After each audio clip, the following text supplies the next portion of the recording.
taidettiin olla Grand Canyonilla tai jossain tämmöisellä Amerikan tuurilla. Ja mä olin silloin ehkä 7- tai 8-vuotias ja isä antoi mulle sen filmikameran, joka oli arvokkain tuote, mikä meillä niinku kulki meidän perheen mukana missään.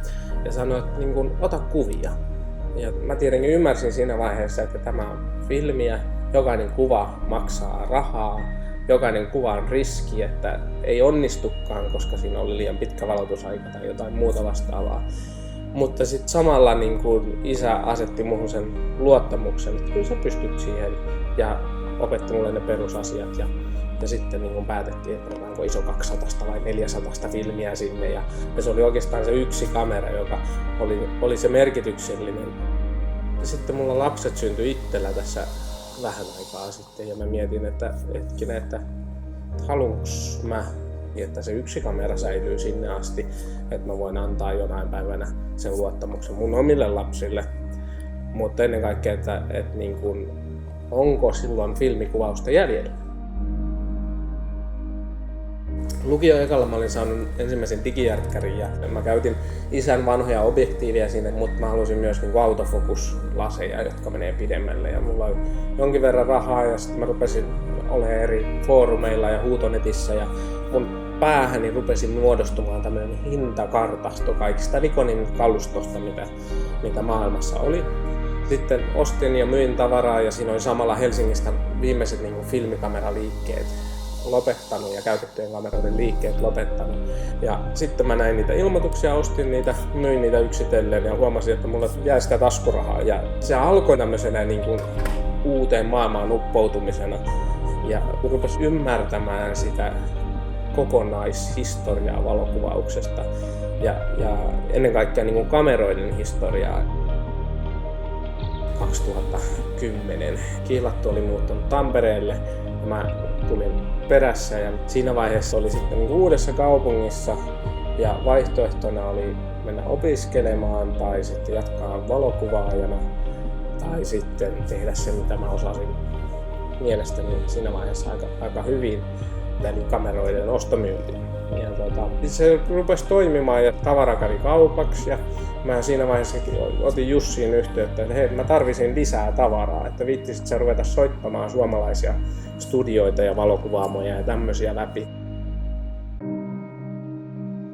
Juho tiesi, että olen aloittanut liiketalouden opiskelut tuolla Tampereen ammattikorkeakoulussa ja pyysi sitten minua tämmöiseksi Hans Lankariksi, kun hänellä oli tämmöinen kameroiden myyntiajatus.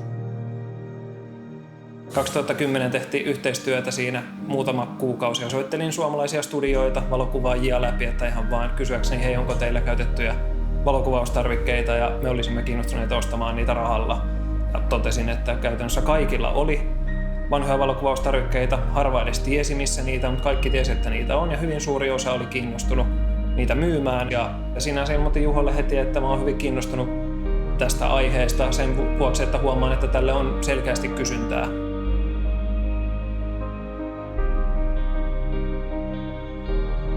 Ollaan aika pienestä ponnistettu, että kyllä useampi vuosi alussa mentiin ihan ilman palkkaa tai ainakaan ilman mitään merkittävää palkkaa ja osakkaiden kesken tehnyt, niin siinä on itse kullakin ollut, milloin on ollut armeijaa ja milloin on ollut jotakin elämään liittyen useamman kuukauden niin poissaolot bisneksestä, niin se on rasittanut ja kuormittanut sitä hyvin paljon niitä, ketkä on sitten pitänyt tätä pystyssä, että meillä ei ole ollut ulkopuolista rahoittajaa, ei ole ollut ulkopuolisia vuokratyöntekijöitä tai tämmöisiä ruuhka-apuja, vaan toki ollaan sitten palkattu työntekijöitä noin työntekijä ja vuosi, varsinkin alkuaikoina. Tietysti kovalla työllä ja pitkillä työpäivillä aikana on tultu yli ja edelleenkin ollaan päästy tilanteeseen, että ei ole pankin limiittitiliä kummempaa ulkopuolista pääomaa. Ja on nyt työntekijöitä ja sitten sitä kautta saatu jaettua niitä työrooleja, että kaikkien ei tarvitse tehdä kaikkea. Vaikka tosin itse on edelleen meidän pakkausvastaava, koska olen toimitusjohtaja, niin vastaan toimituksista. Minun mielestä se on siinä nimessä se vihje ihan, että mitä toimitusjohtajan kuuluu tehdä, niin kaikki paketit käytännössä, mitä asiakkaille tulee, ovat minun ominkäytösin keräämiä ja pakkaamia. Mutta se on semmoinen minulle terapiaa itselle, että se on hauskaa. Ja jos 4 tuntia päivästä tekee jotain mukamas tärkeää ajatustyötä, niin sitten tuo 4 tuntia saa tehdä paketin pakkaamista, niin se on oikein mukavaa ja toivottavasti ei tarvitse siitä luopua. Kameratorille tulin varmaan sen takia, että olin itse tehnyt pitkälti samaa hommaa mitä Juho. Sitten 2011 keväällä Juho ja Jussin kanssa jäin jutulle, että mitäs teet kesällä. Ja no ei mulla mitään kesätöitä vielä siinä vaiheessa ollut, niin miksei sitä sitten Kameratorille alkaisi tekemään hommia. Ja siitä se homma sitten kaikkinensa lähti. Uskon, että filmikuvaaminen on nousussa, että ne vanhat kuvaajat on lopettanut sen, mutta uudet nuoret on kiinnostunut siitä, että halutaan sitä samaa luukkia, että ne pelkät Instagramin ja Veskon filterit ei kuitenkaan ole sitä. Ja sitten halutaan jotain pysyviä muistoja. Mun mielestä on sääli, että niin kun monessa paikassa oli ne museoita tai muuta, niin siellä se tietotaito siitä filmivalokuvaamisesta, kehittämisestä, vedostamisesta, kaikista filmityyppien eroista ja muusta, niin se vaan tuppaa katoa, jos me ei saada niitä nuoria kiinnostumaan tästä. Itse koen, että sen niin kuin semmoisen filmikuvauskulttuurin ylläpitäminen on tärkeää. Valokuvaukseen ehkä päädyin sillä, että itse tykkäsin luonnosta paljon ja koiran kanssa lenkkeilin luonnossa ja muuta. Ja siinä samalla näin ja koin sitä maailmaa, ja kun ei muuten ole lahjakas ilmaista itteeni millään tavalla, niin sitten tämä oli se keino mulle ilmaista itteeni.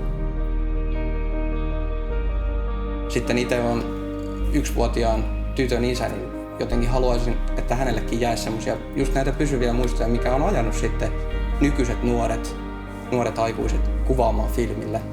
Että se on erilaista. Sitten on se pysyvä jälki, eikä se ole vaan se kuva siellä tietokoneen kovalevyllä. Että kun ne tulee jossain vaiheessa hajoamaan, ne varmuuskopiointilevytkin, ja sitten ne kuvat katoaa. Että ehkä se kuva on kuva vasta sitten, kun se on printattu jollain tavalla. Itse voin sanoa, että olen tässä kaikessa innostunut kiertotaloudesta. Varsinkin kun se, mistä kaikki mulla lähti tämä valokuvaus, se oli se, että luonto on rakasta ja luonto on tärkeä.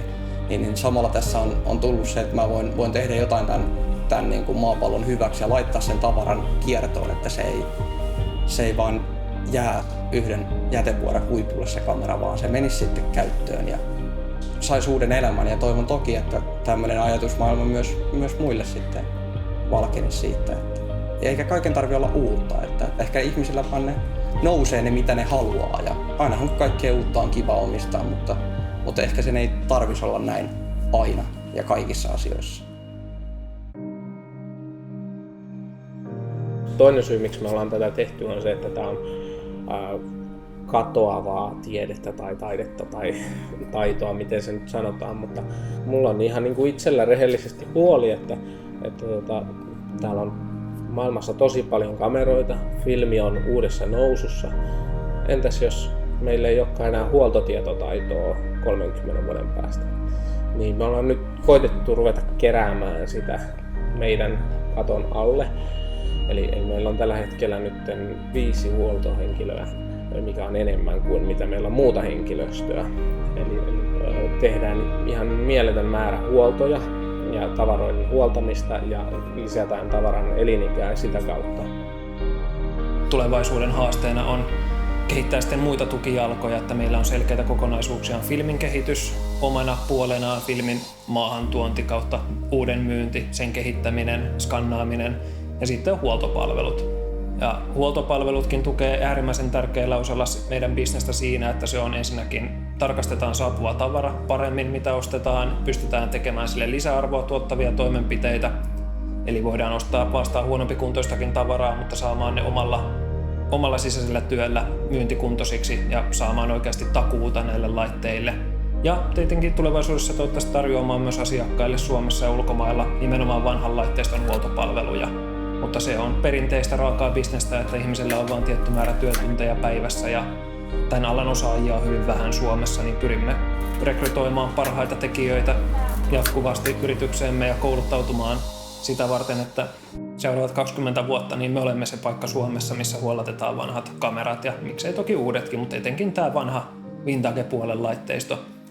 Ja filmi tietysti on meille hyvin tärkeä bisneksen osa, että me kuitenkin myydään pääasiassa filmikameroita, niin jotta ihmiset sais sen koko palvelun, eli he voi tulla meiltä ostamaan filmikameran, he ostaa siihen filmin, he kuvaa, sitten he tuo sen filmin meille kehitettäväksi, he saa siitä skannit itsellensä, he voi käyttää jotain kuvapalvelua, mitä mahdollisesti tarjotaan vielä, saada printtejä siitä, Ja sitten jos sen laitteen kanssa tulee ongelmia, niin he voi tuoda se huoltoon meille. Me pystytään takaamaan, että se laite toimii, ja sitten jos kyse on kuitenkin mekaanisista kuluvista laitteista, niin jos siellä tulee jokin vika, niin me pystytään ratkaisemaan se ongelma asiakkaalle, että ei tule tämmöisiä pullonkauloja, että olisi kiva kuvata filmiä, mutta mihin filmin voi lähettää tai missä kameran voi huollattaa, niin pyritään olemaan se partneri, ja sitten tietysti, että meille voi aina tuoda laitteet vaihtoon ja ottaa sitten jotakin uutta tilalle. Tai jos harrastus kokonaan vaihtuu, niin olemme niin kuin alusta loppuun syntymästä kuolemaan se partneri sitten siinä harrastuksen parissa, että sitten me, kuten tällä hetkellä ollaan monelle, että sitten harrastus loppuu, niin myydään takaisin meille laitteet, mitkä on meiltä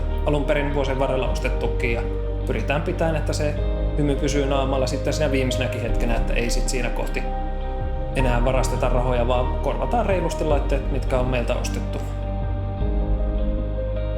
Siinä on samalla tullut semmoinen niin kuin, kunnianhimo, mutta semmoinen unelma tai niin päämäärä, että niin kuin, miksi ei voisi Suomessa olla koko maailman analogisten kameroiden tai mekaanisten kameroiden keskittymä tai se mekka, se paikka, mikä tietää eniten, missä on eniten valikoimaa ja eniten osaamista ja joka haluaa pitää sen niin voimissaan mahdollisimman pitkään.